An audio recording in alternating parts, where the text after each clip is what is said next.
Fala pessoal, eu sou o professor Vitor e eu tô aqui para te ajudar a transformar o seu filme preferido em um bom argumento para a redação no vestibular.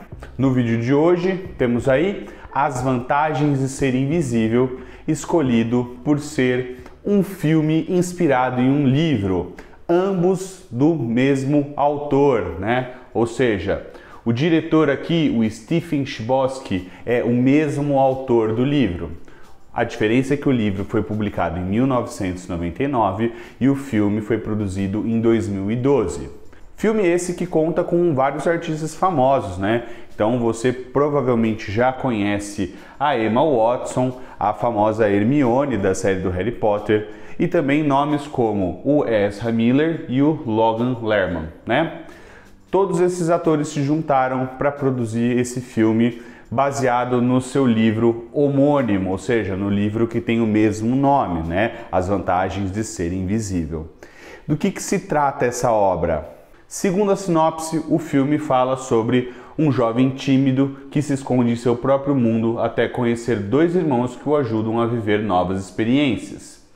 Embora esteja feliz nessa nova fase, ele não se esquece as tristezas do passado que tem origem em uma chocante revelação. Sendo mais específico, pessoal, a obra toda gira em torno desse personagem principal, que é o Charlie, interpretado por Logan Lerman, que é um jovem aí de seus 15 anos e passa aí por um drama na sua vida pessoal. Ele tem problemas de depressão, problemas relacionados ao suicídio e se muda para uma nova cidade, para uma nova escola, em busca de reconstruir a sua vida.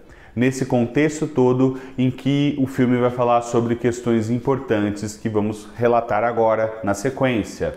No caso, esse assunto é a depressão e o suicídio, principalmente entre jovens, não é mesmo? Segundo a OMS, no Brasil, cerca de 12 mil pessoas tiram a própria vida por ano. No mundo, esse número chega a 800 mil suicídios anuais. Em mais de 90% dos pacientes que se suicidaram, havia uma doença mental relacionada, sendo a principal delas a depressão. E também são fatores de risco para o suicídio situações como desemprego, sensações de vergonha, desonra, desilusões amorosas, dentre outros. Trata-se de um cenário bem grave e o livro tenta humanizar essa realidade, tenta transportar uma vivência tão dura, mas que muitas vezes reconhecemos apenas por números, colocados dentro de personagens de carne e osso, para que podemos então sentir empatia e construir uma visão crítica sobre esse problema. Entretanto, a pauta da depressão e do suicídio não tem apenas notícias ruins. A gente pode pensar em avanços já produzidos em relação a este grande tema. Como, por exemplo, pensar que o suicídio tem prevenção em 90% dos casos e que a cada dia o debate sobre suicídio vem se tornando mais popular, né? Quebrando o tabu que envolve tal assunto. A cultura pop, por exemplo, está recheada de obras que estão falando sobre isso. O recente fenômeno da Netflix, 13 Reasons Why, e também filmes ganhadores de Oscar, como O Lado Bom da Vida e Nasce uma Estrela, todos esses têm temáticas que envolvem questões relativas à depressão e o suicídio. O que facilita na popularização desse assunto e também na proposição de perspectivas para solucionarmos esse tipo de doença. Novamente, a OMS, a Organização Mundial de Saúde, nos últimos anos tem se ocupado em distribuir cartilhas que falam sobre esse tema e já temos aí, aqui no Brasil, pelo menos há mais de 5 anos, a campanha do Setembro Amarelo, que vai, nesse mês do ano, trazer pontos de vista, ideias, reflexões para que estejamos atentos a como essa realidade assola nossas vidas, certo? A partir da exposição desses dados, desses comentários, a gente pode voltar para o filme. Como que o filme lida com esse assunto e quais são os pontos positivos do andamento que a obra dá para essa temática, né? No meu ponto de vista, esse filme acerta 2 vezes ao estabelecer a temática tanto da depressão quanto a perspectiva do suicídio.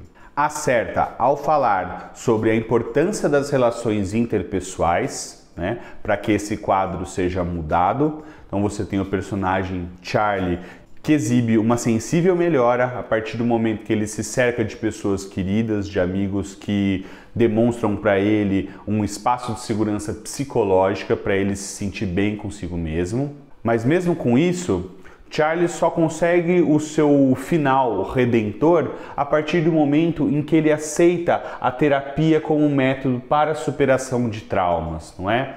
Então, esses dois pontos estabelecidos na obra, falando sobre a importância das nossas relações interpessoais e a importância do método terapêutico para que problemas como a depressão sejam superados, são, no meu entender, importantíssimos para o andamento da obra. Talvez você já conheça a frase de efeito mais famosa do filme, que é a seguinte: nós aceitamos o amor que achamos que merecemos.